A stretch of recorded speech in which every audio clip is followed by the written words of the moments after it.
तो बच्चों आज हम लोग शुरू करने वाले चतुर्विध रसायन। चतुर्विध रसायन में बहुत सारी चीज़ें हैं, तो आज हम लोग खरलीय रसायन पढ़ेंगे और परपटीय रसायन के बारे में पढ़ेंगे। ठीक है, पहले सबसे पहले शुरू करते हैं खरलीय रसायन। खल यंत्र द्वारा निर्मित किए जाने के कारण इसे खलवीय रसायन कहा जाता है। जो खल यंत्र के द्वारा जो रसायन निर्मित किए जाते हैं उसे खलवीय रसायन कहा जाता है। ठीक है, आवश्यक उपकरण क्या इसमें खल यंत्र है, जैसे कि आप सब लोग जानते हैं। सावीरता अवधि रस संयोग प्लस रस प्लस उपरस 10 साल होती है। अगर इसमें कोई कास्ट औषधियाँ मिला दी तो सिर्फ 5 साल तक, मतलब कोई भी गुगलू गुड़ुची वगैरह मतलब बाहर की जो प्लांट ओरिजिन को औषधियाँ अगर मिला दी तो सिर्फ इसकी आयु कितनी होगी 5 साल। अगर सिर्फ रस औषधियाँ मिलाई हैं जैसे कि अब्र बैक्रांत माक्षी वगैरह मिलाया है तो 10 साल तक चलेगी ये। ठीक है, जो खरलीय रसायन से हम लोग रसायन बनाएंगे। इसमें आपका फॉर्मुलेशन में सबसे पहला आपका फॉर्मुलेशन है वो है श्वास कुठर रस। सो श्वास कुठर रस कैसे याद करेंगे आप लोग? त्रिकटु सबको याद है, त्रिकटु मैं पढ़ा चुका हूँ, त्रिकटु ये आप लोग रट लीजिएगा। शुंठी मारीच पिपली हो गया। ठीक है, शुद्ध गंधक शुद्ध पारद सबको याद हो जाएगा। टंकड़ और वसनाभ अलग से याद करना है। तो श्वास कुठर रस हो जाएगा आपका, क्या हो जाएगा? शुद्ध गंधक शुद्ध पारक टंकड़ वसनाभ और त्रिकटु, शुंठी मारीच पिपली। ठीक है, इसमें कोई खास ट्रिक तो बनाना नहीं, पारद और गंधक तो होगा ही होगा। ठीक है, कजली बनाने के लिए, और टंकड़ और वसनाभ आपको याद करना है। और बाद में एक क्या है? त्रिकटु है। ठीक है, और सब सारी चीज़ें कितनी लेनी है? 4 ग्राम लेनी है, तो ऐसा कुछ खास है नहीं। समस्त द्रव्यों का महीन चूर्ण बना लें। सब पहले आपको सारे द्रव्य लेने हैं, उनका चूर्ण बना के उनको एक साइड में रख दिया। शुद्ध पारद और शुद्ध गंधक की हमें कजली बना लेनी है। ठीक है, कजली बनाने के बाद हमें क्या करना है? सारे द्रव्यों का जो चूर्ण बनाया था वो उसमें डाल के मर्दन कर लेना। खल यंत्र में मर्दन करके क्या कर लेते हैं हम लोग? 1 से 2 रत्ती की गोली बना लेते हैं। 1 से 2 रत्ती की गोली रोगी को खिलानी है। ठीक है, अनुपान क्या है? शहद है। ठीक है, और ये किस में होता है? देखो, श्वास कुठर रस है तो श्वास और कास में होगा। ठीक है, श्वास और कास होगा। वात कफज रोग, वात और कफ के जो रोग होते हैं उनमें होता है। ठीक है, हम लोग पढ़ने वाले वात विध्वंस रस। वात विध्वंस का मतलब वात का विध्वंस करने वाला, यानी वात को खत्म करने वाला जो रस है उसे वात विध्वंस रस कहा जाता है। ठीक है, इसमें क्या है? घटक द्रव्य क्या है? शुद्ध पारद है, शुद्ध गंधक है, नाग भस्म है, वंग भस्म है। तो शुद्ध पारद शुद्ध गंधक और नाग और वंग भस्म याद हो जाएगी। लोह है, अभ्रक है, ताम्र है। लोह अभ्रक ताम्र हो गया। ठीक है, और क्या? शुंठी मारीच पिपली वसनाभ और शुद्ध टंकड़। देखो, वसनाभ और शुद्ध टंकड़ ऊपर में भी था, तो वसनाभ और शुद्ध टंकड़ ऊपर से उठा लाएंगे। वसनाभ शुद्ध टंकड़ ऊपर से उठा लाए। ठीक है, शुंठी मारीच पिपली 5 इंग्रेडिएंट नीचे हो गए। शुद्ध पारद शुद्ध गंधक 7 हो गए। 7 याद हो गए।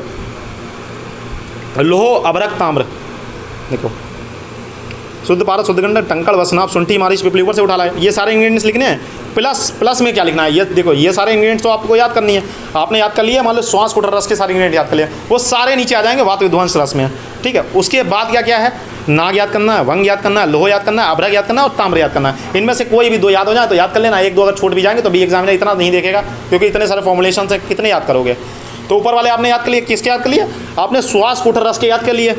शुंठी मारीच पिपली शुद्ध टंकड़ शुद्ध वसनाभ शुद्ध गंधक शुद्ध पारद के याद कर लिए। ठीक है, ये सारे याद कर लिए। इसके बाद ये सारे इंग्रेडिएंट्स प्लस क्या? प्लस इसमें क्या मिलाना है आपको? नाग भस्म मिलाना है, वंग भस्म मिलाना है, लोह भस्म मिलाना है, अभ्रक भस्म मिलानी है और ताम्र भस्म मिला देना है। इसमें प्लस ये ऐड कर लो, ऐसे याद हो जाएंगे। ऐसे इंग्रेडिएंट बहुत सारे लग रहे हैं, लेकिन ऊपर वाले याद कर लो। ऊपर वाले प्लस ये वाले अपना बहुत आसानी से याद हो जाएंगे। सभी द्रव्यों का महीन चूर्ण लेते हैं। शुद्ध पारद शुद्ध गंधक की कजली बना लेते हैं। नॉर्मल प्रोसेस में, निर्माल प्रोसेस बार नहीं लिखा। ठीक है, बता रहा हूँ, सिर्फ ऑरली बता रहा हूँ, लेकिन आपको पेपर में जरूर लिखनी है। ऐसा नहीं है कि पेपर में नहीं लिखनी, पेपर में लिखनी है। सबसे पहले क्या लिखेंगे? निर्माण विधि। शुद्ध पारद एवं शुद्ध गंधक को लेकर कजली बना लेते हैं। फिर इन सभी द्रव्यों का महीन चूर्ण बनाकर उसमें मिला देते हैं। महीन चूर्ण मिलाने के तत्पश्चात उसमें कजली मिलाकर, उसमें क्या होता है? कांजी सोरस या कांजी सोरस हम लोग मिलाते हैं। अगर नहीं दिया हो कहीं पर तो आप जल लिख सकते हैं, कांजी सोरस लिख दें। जल लेकर भावना आप देनी है। भावना लेने के बाद क्या हमें गोली कितनी बनानी है? 1 से 2 रत्ती की। देखो, इसमें भावना द्रव्य भी अलग अलग दिए गए हैं। आपको स्पेसिफिक बताएगा कि कौन से उसमें भावना द्रव्य लेने हैं। त्रिकटु, त्रिफला, चित्रक, भृंगराज, कुष्ठ, निर्गुंडी, अर्कदूत, ताम्लकी, चंद्रचूल जल और नींबू सोरस। इसमें से कोई 3-4 याद कर लेना, ज़्यादा इतने किसी को नहीं याद होते भावना द्रव्य। 3-4 कोई भी याद कर लेना जो आपको इजी लगे। त्रिफला याद हो जाएगा, त्रिफला त्रिकटु याद हो जाएगा और नींबू सोरस याद हो जाएगा। ठीक है, 3 याद कर लेना, काफ़ी हैं आपके लिए। ऐसा इतने सारे याद करोगे तो फिर भूलने में आगे से डाउट होगा। प्रत्येक द्रव्य की 3-3 भावना देनी। जितने भी द्रव्य आपने लिए हैं सबकी 3-3 भावना देनी है। 3-3 भावना देने के बाद क्या? गोली बना लें। गोली का प्रयोग करना है। निर्माण विधि आपको बता ही चुका हूँ। सर्वप्रथम कजली निर्माण करते हैं। आपको कजली निर्माण प्रक्रिया भी लिखनी है अगर 10 नंबर में क्वेश्चन आता है। ठीक है, अगर आए खलरी रसायन के द्रव्यों का वर्णन करें, विस्तृत वर्णन करें, 10 नंबर में आता है, तो आपको सारे खलरी रसायन लिखनी है, उनकी निर्माण विधि लिखनी है। निर्माण विधि लिखने के बाद निर्माण विधि अच्छी तरीके से लिखनी है। पहले शुद्ध पारद एवं शुद्ध गंधक को लिया, फिर कजली बना ली। कजली बनाकर जो द्रव्य हमने लिए, जो द्रव्य मान लो वात विध्वंस रस के हैं, उनका सबका चूर्ण लिया, चूर्ण मिला दिया। चूर्ण मिलाने के बाद उसमें क्या मिला? नींबू सोरस के साथ भावना दी। भावना देने के बाद गोली बना दी। भावना, अगर किसी को डाउट है भावना क्या होता है तो परिभाषा प्रकरण में जाके वहाँ से पढ़ सकता है। सकता है। वहाँ पर मैंने अच्छी तरीके से पढ़ाया, भावना क्या होता है, कजली क्या होता है, सब पढ़ाया, ठीक है।